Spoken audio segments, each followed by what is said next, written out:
What are nightmares? Nightmares are vividly realistic, disturbing dreams that rattle you awake from a deep sleep. They often set your heart pounding from fear. Nightmares tend to occur most often during rapid eye movement, REM sleep, when most dreaming takes place. Because periods of REM sleep become progressively longer as the night progresses, you may find you experience nightmares most often in the early morning hours.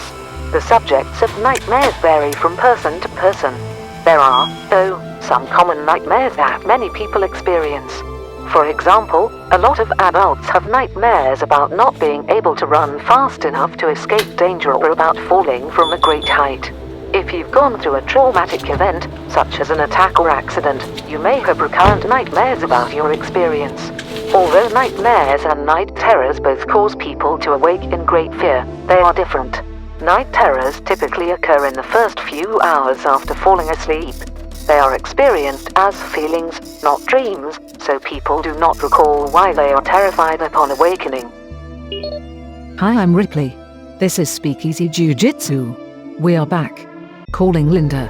Hi, I'm Marco, Jiu-Jitsu Black Belt. And I'm Lynda, a Jiu-Jitsu Purple Belt. And this is Speakeasy Jiu-Jitsu. I fucked up. We just say Speakeasy. Let's do that. I don't know if I'm in focus, but it's raining today. A lot. You know what I love about the rain?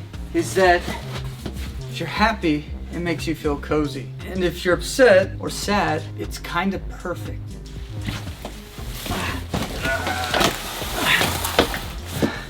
So if you ever find yourself on a rainy day feeling gloomy, all you kind of have to do is put on some good sad music, maybe make some hot chocolate or some coffee, and hopefully that makes you feel better. It's all here. I feel like the rain kind of cleanses everything. Yes, it does make our California roads a little bit more dangerous because of all the oils. But then after that, LA looks gorgeous. But it's nice to have some rain in California because we've been in a drought for like, I don't know, the past 1,000 years?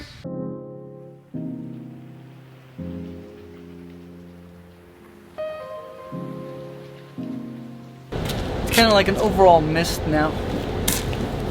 It's raining in California, the roads are crazy, California's looking gorgeous. I don't know what more to say. It's been a year since my last coach's vlog, and it's time to get this ball rolling again. We've been working on iron grips. I mean, we both come from like striking arts as well. Yeah, but I don't see slapping or striking. We've been working on SBG SoCal, we've been working on the police program, and I've been doing so much and working so hard to save the school and continue the legacy that we've built. And thank you so much, guys, for being patient and waiting for this next coach's log. I haven't really talked about how we saved the school and what all of my coaches did to help me save the school, the actual gym, everything that's just going on. So we're gonna take a moment, this first coach's log back. Today's October 25th, 6th, 5th, 25th, 2021, and this is coach's log. Ripley, what coach's log is this? This is Coach's Log number 12. I hope you enjoyed this little chat that me and Lynda had about the school. And this is Speakeasy. I thought we were starting over. This is hard. From the beginning. Hi, I'm Marco, Jiu-Jitsu Black Belt. And I'm Lynda, a Jiu-Jitsu Purple Belt. And this is Speakeasy Jiu-Jitsu. I know it's been quite some time since our last video, roughly about a year. We've been keeping this ship afloat. And we're going to talk about that today. Kind of the struggles that we went through, the transfer of the gym, the battle to keep the gym open during COVID. So let's go back to March 2020. Yes. March 13th or 14th is when we closed our doors. There's a video on our channel about that where me and Coach John are slapping the COVID sign on the door, and that was the last day that we were open, that we were officially open, running, and we came in that day. We had just got notice that we just got notice that we had to close, and we had to put the sign up on the door saying that, you know what, we're going to be closed for 2 weeks. At the time, everybody knows this story. We were only going to be closed for 2 weeks, which felt like an eternity. Then we got notice that it was going to be 3 weeks or 4 weeks, and they just kept extending it. Within a week, Coach John and I, we were coming in and we were filming pre-recorded classes, and we were adding them to our Google Classroom. And I remember we were having like Zoom meetings because we weren't even seeing each other.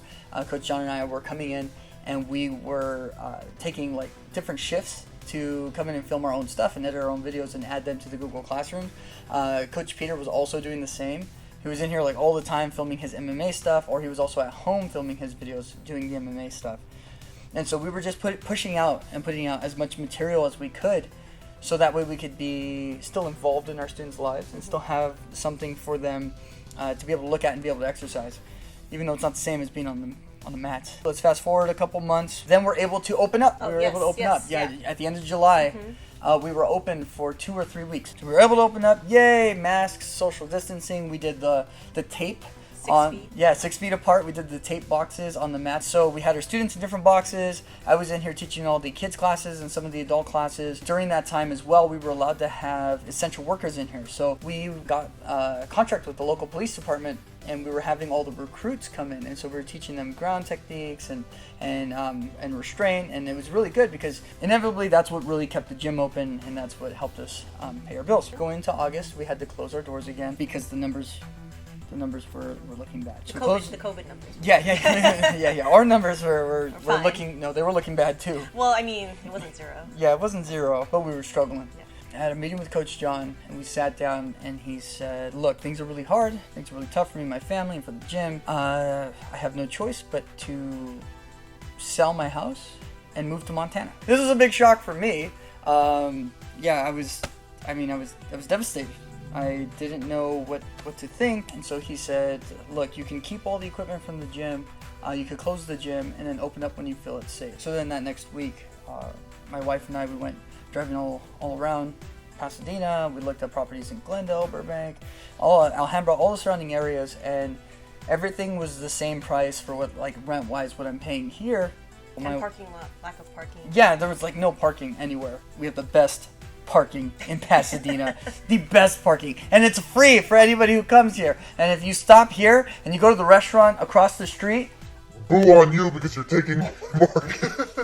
Get out of here. Although that restaurant is lovely and they have really good French toast, but please just be mindful of our parking. So we looked at all these different places, and my wife, who's really good at budgeting, looked at what we're still making.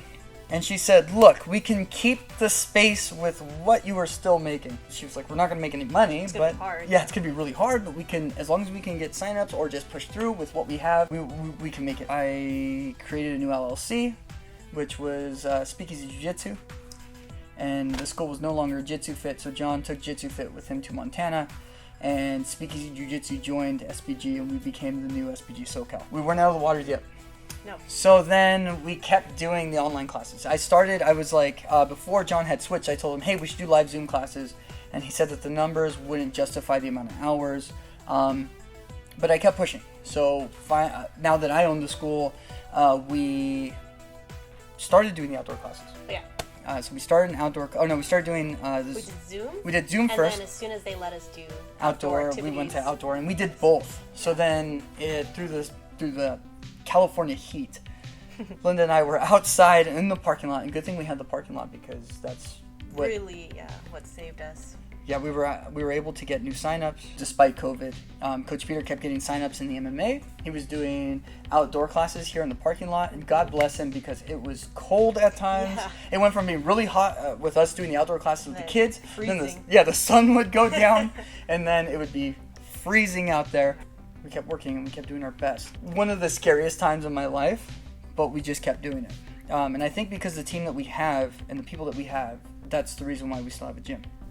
And I'm very proud of my coaches like Coach Lynda, Coach Dakota, Coach Peter, and some of the new coaches that we have like Coach John Bond, Coach Julianne, Coach Beto, and also Matt Parks as well. He's one of our old coaches, but he's back. Kevin helped us out. Yeah, Coach Kevin as well, who started volunteering to help us with the outdoor classes, and some of the other assistant coaches like Jesse and Sako, and David Wu, and all these amazing people that we have at the gym here with us pushing to save the gym.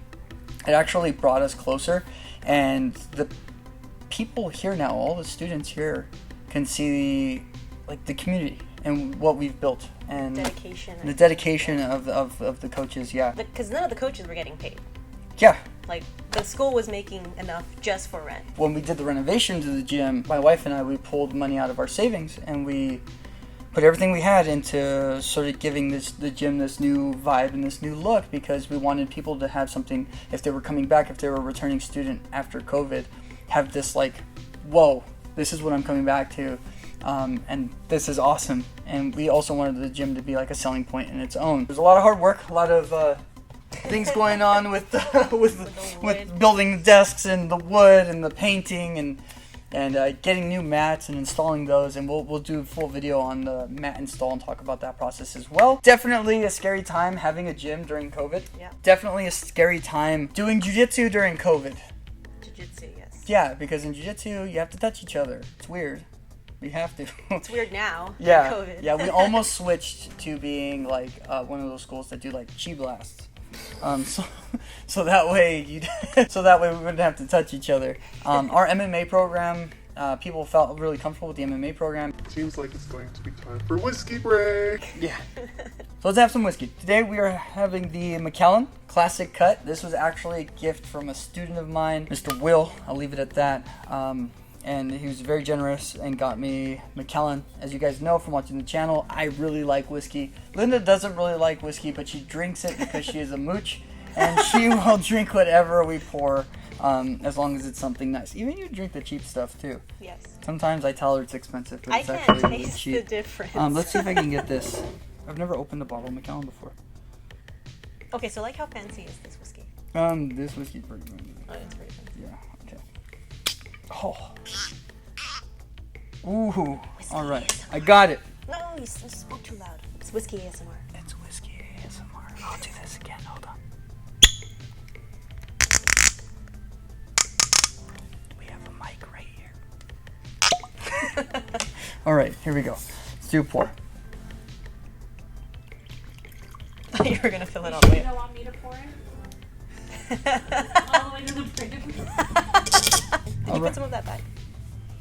Put some of what back? When she filled it all the way to the brim? Oh, yeah. Okay, so, Krisha, I asked her to get me a pour one day. I was playing video games or editing videos. And I say, hey, please pour me just anything you want. Any bottle. And she's like, are you sure? Because I have some really nice bottles. And I have some bottles that aren't so nice. And I was like, yeah, whatever. I'm going to leave it up to you. So she gets one of the Glencairns that I have. God bless my lovely wife.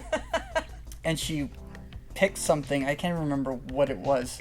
What was it, Belvany or? It was kind of nice. It was a nicer whiskey. So, And she walks over very gently and hands me a Glencairn filled to the rim of whiskey.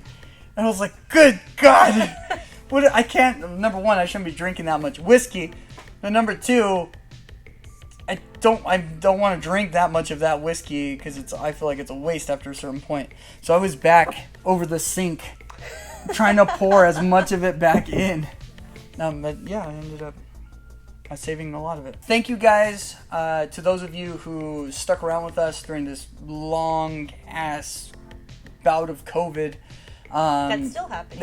That's still happening. Yeah. Cheers to you. Cheers to my coaches. Cheers. to Bottoms up. Whiskey. All right. That's delicious. That's a whiskey. Thank you, Will. Thank you, Will. It's very smoky. If you enjoyed this video, go ahead and tap that like button. And if you want to follow us on our jiu-jitsu journey, go ahead and tap that subscribe button.